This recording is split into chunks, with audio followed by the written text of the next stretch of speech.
ተስፋ አትቁረጥ። አላህ እንደደከመህ ያውቃል። ነገሮች እንደከበዱህም ያውቃል። ነገር ግን አላህ ከአቅምህ በላይ በሆነ ሁኔታ ውስጥ እንደማይጥልህ ወቅ። ለዚህ ትግልህ ዓላማ አለው፣ ለህመምህም ምክንያት አለው።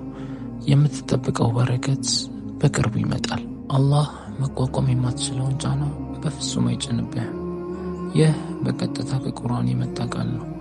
ማንኛውም አማኝ ጭንቀትና ስጋት ሲገጥመው የሚረጋጋበት ዋናው መሰረት ነው።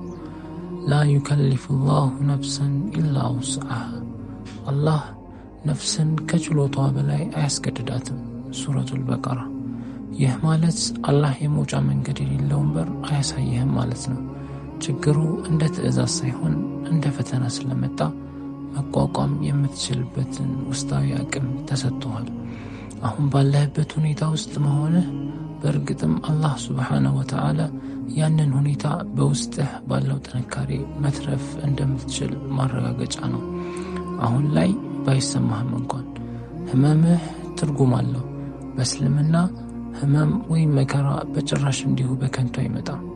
በሁለት ዓላማዎች ያገለግላል። ደረጃን ከፍ ለማድረግ ወይም ኃጢአትን ለማጥራት። በሶሒህ ቡኻሪ ነቢያችን ሰለላሁ ዐለይሂ ወሰለም እንዲህ ብለዋል፣ ለሙእሚን ድካም፣ በሽታ፣ ጭንቀት፣ ሐዘን፣ መከራ ወይም መጥፎ ነገር አይደርስበትም። እሾህ እንኳን ቢወጋው አላህ ከኃጢአቶቹ ጥቂቱን የሚያብስለት ቢሆን እንጂ ብለዋል። ይህ ሐዲስ ስለ አላህ ፍትህ ግልጽ መልእክት ይሰጠናል።